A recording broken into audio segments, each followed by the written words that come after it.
Hi guys! Welcome back to my channel, Ben Trincheras Vlog, ang OFW ng Saudi. So today's videos is day off ko na naman at syempre po magluluto tayo ng ating ulam for this day. So ang ulam for this day natin is pininyahang manok na adobo. O diba?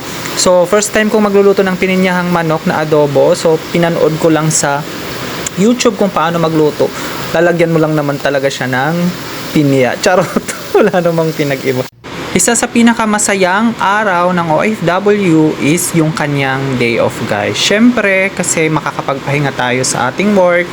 Tsaka, syempre, makakaliw tayo sa stress sa work. Charot. Stress sa work.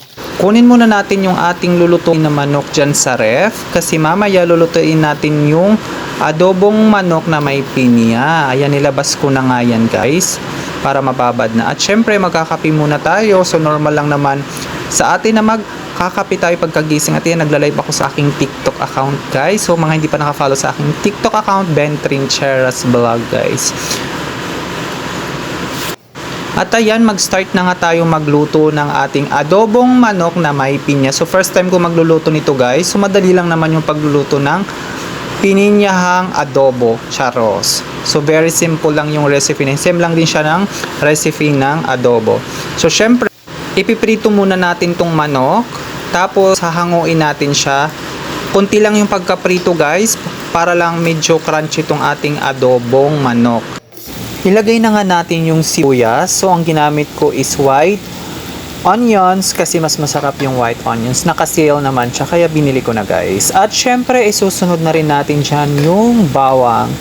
Bawang is isa sa mga ingredients sa ating adobong manok na may pinya. Syempre hindi po mawawala yan. At syempre ang luya na importante pantanggalan sa charis.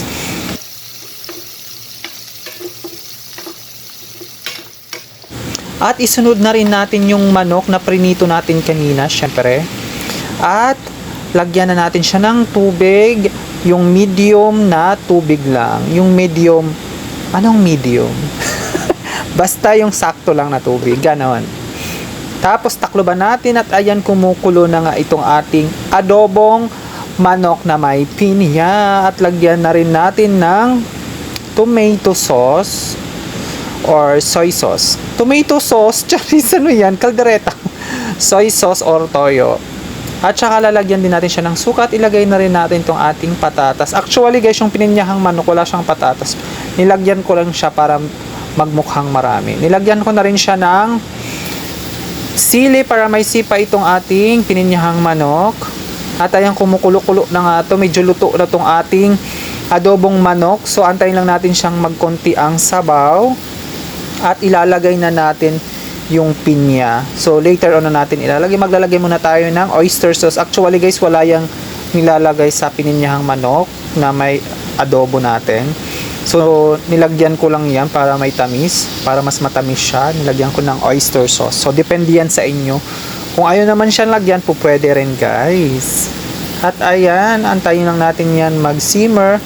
At ayan, ilagay na natin yung sabaw ng pinyang dilata. So wala naman tayong fresh na pinya, so dilata lang yung binili natin. At ayan, nilagay ko na ang sabaw kasi nagdadagdag yan ng lasa sa ating pininyahang manok. O diba, dagdag lasa. At pakukulin lang natin yan ng mga ilang minutes.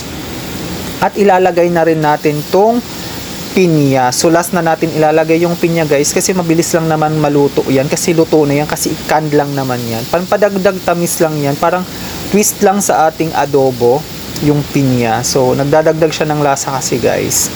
At ayan, ilalagay nga natin tong pinya. Then after that, luto na itong ating adobong manok na may pinya. Diba? Konting pagpapakulo na lang yan at luto na tong ating pininyahang manok.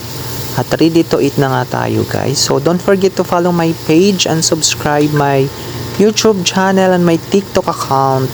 Thank you so much, guys, and God bless. Salamat.